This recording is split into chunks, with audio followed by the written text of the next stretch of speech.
No. See, well, that's the issue. Well, I did buy the house. He pays the bills. But Right. as far as like the house itself, You own it. well, yeah. Yeah. Okay. I mean, well, I bought that, when we were going into the relationship. But he doesn't want the house. Kandi Burruss wants the internet to get one thing straight. Y'all got it twisted. Because a single sentence she said during her sit-down with Andy Cohen, Todd pays the monthly bills, has set social media on fire, sparked debates about money, marriage, assets, and even divorce law. And somehow, everyone online is arguing using their own light bill, their own heating bill, their own two-bedroom apartment as the measuring stick for a woman who lives in a multi-million-dollar mansion with an indoor pool and a guest house. Welcome to Pop Showroom, your premier destination for the deepest dives into celebrity, film, and cultural trends. We cut through the noise so you can understand the chaos. Let's dim the lights and get this show started. We're breaking down exactly what Kandi meant, why people misunderstood it, and how the internet completely twisted what was actually a simple, honest explanation. This story is bigger than bills. It's about marriage, money, equity, wealth, and how different financial realities create different conversations. Welcome to the breakdown. Kandi Burruss, the queen of hustle from the Real Housewives of Atlanta, is chilling with Andy Cohen, spilling tea on her marriage to Todd Tucker. Out of nowhere, she says, Todd pays the monthly bills. Simple, right? But oh no, the internet loses its mind. Comments flooding in like, he's just paying the lights and gas? Girl, that's nothing. Or, Kandi's the breadwinner, Todd's riding coattails. Triggered much? I mean, if your man or baby daddy offered to handle your monthly bills, wouldn't you be like, sign me up? For me, that includes everything: mortgage, car note, credit cards, the works. But apparently for some folks, hearing Kandi say that about Todd sets off alarms. Why?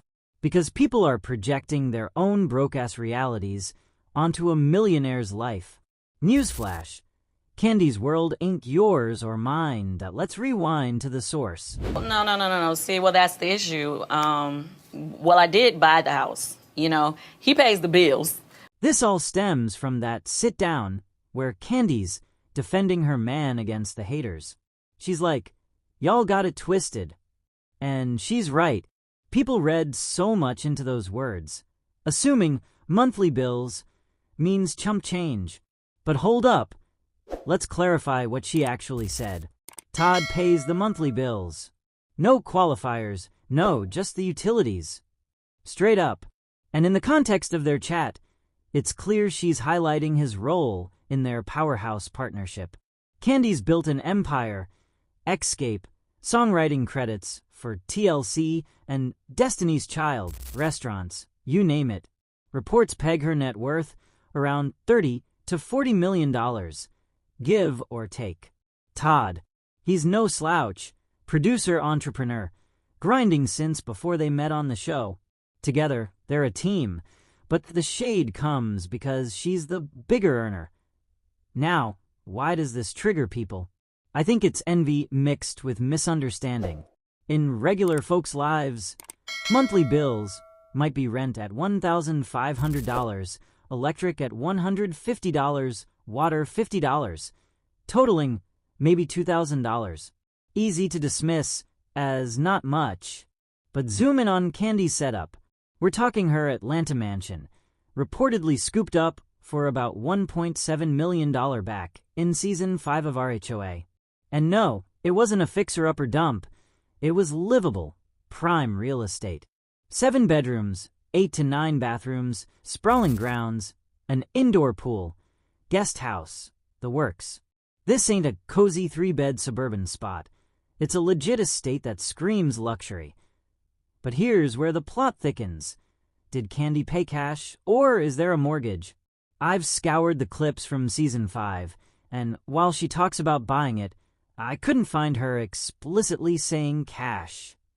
If y'all have that video, drop it in the comments. Seriously, send it my way. Because if she did pay cash, cool. But even rich people take loans. Why? It's smart money moves. If Kandi's worth $40 million, tying up $1.70 mil in cash means losing out on investments that could grow that dough. Loans let you leverage, borrow low interest, invest high return. People with real money know this. It's how they stay wealthy. Banks love lending to them because they're low risk.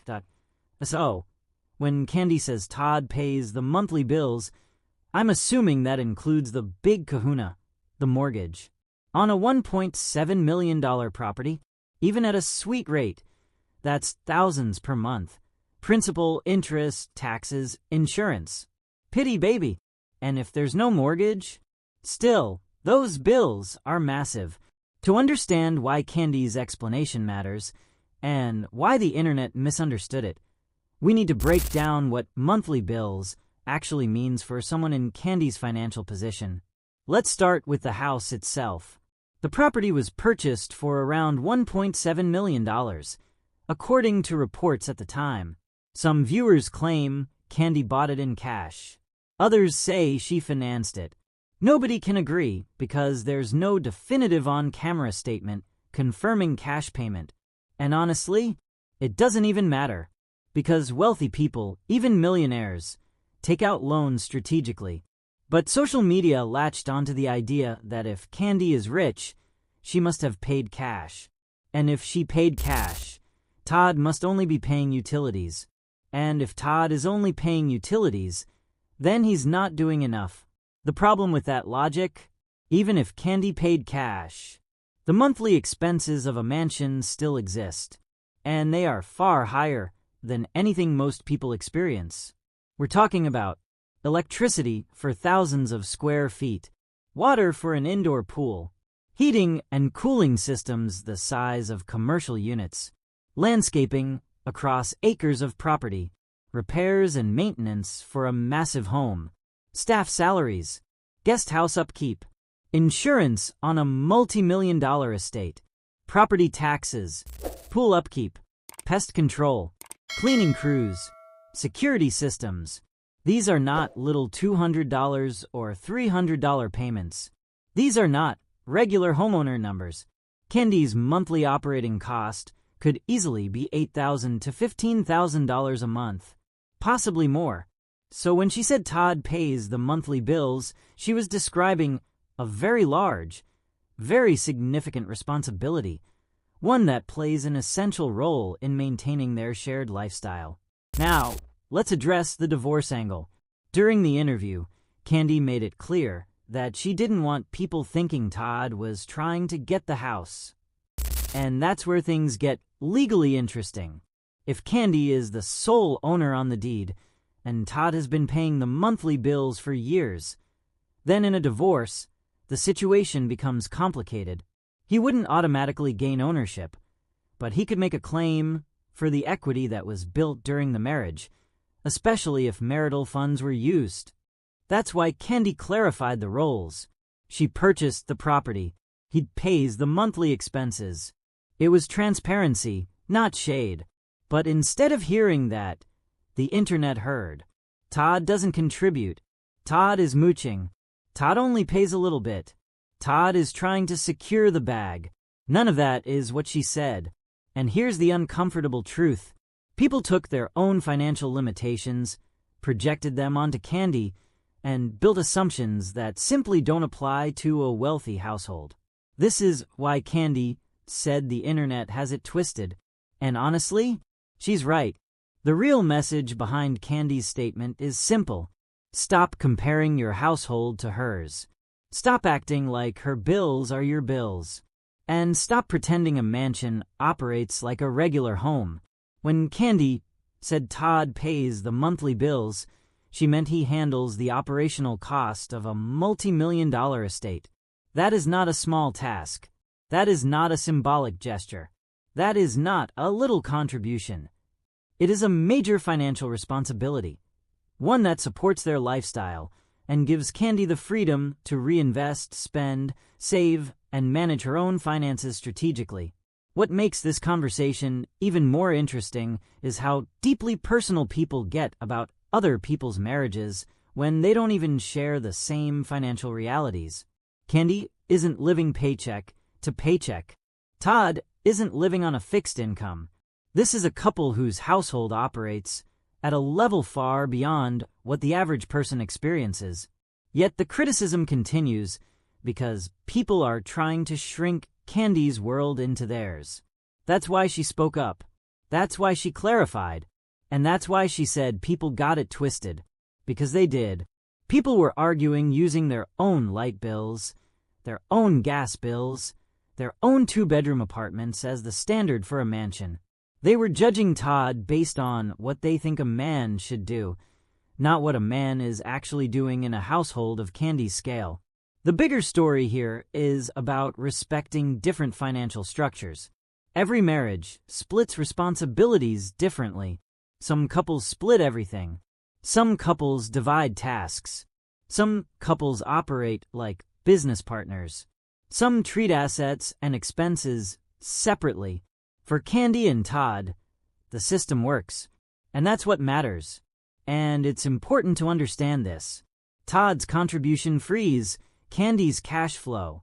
That's a big deal. By handling the monthly operations, Todd allows Kandi to keep her income, invest her money, grow her businesses, and maintain her wealth. That's partnership. That's structure. That's balance. It may not look like the average household, but it reflects their lifestyle. Not yours, not mine, not the internet's. So the next time people hear celebrities talk about their finances, maybe the question shouldn't be, why isn't he paying more? Maybe the real question is, do you even understand what they're paying for? Because when Kandi said Todd pays the monthly bills, the internet assumed little, but what she actually meant was a lot. And that's the real message. Respect the scale. Respect the structure. Respect the marriage you're not in. Kandi wasn't dragging Todd. She wasn't exposing him. She wasn't complaining. She was explaining. And the fact that the internet turned that into something else. Well, that's exactly why she said, "Y'all got it twisted." Fam Kandi's message, "Y'all got it twisted," is a wake-up call. Stop projecting broke energy onto baller lives. Todd's contribution is substantial, whether mortgage or mansion maintenance. It frees Kandi to slay, benefits both. Respect it. If he pays the mortgage, major asset support. If upkeep only, still thousands, covering everything from pool chemicals to property taxes. Either way, it's not a little bit. Next time you shade a celeb setup, remember, their scale is different. Pop Showroom, what do you think? Drop comments. Did this change your view? Send that Season 5 cash payment clip if you got it. Like, subscribe, hit notifications for more juicy breakdowns. Peace out.